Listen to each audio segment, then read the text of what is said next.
అందరికీ శుభోదయం అండి. ఈరోజు మన పెరట్లో మల్లె చెట్టు ఈ ఎండకి బాగా కాయడం జరిగింది. అందుకని మా అమ్మగారు ఈ పూలన్నీ కోసి మన కృష్ణయ్యకి మాల చేద్దామని పూలు కోయడానికి వస్తున్నారు.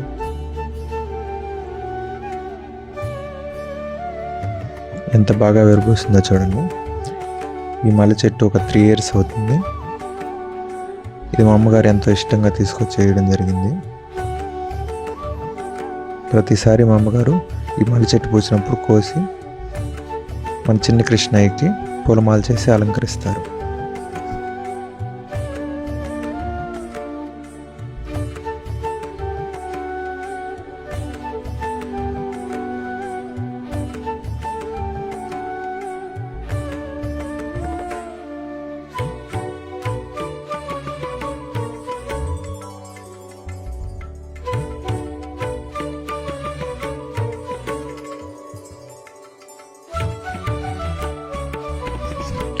ఎన్ని పూలు వచ్చాయి చూడండి.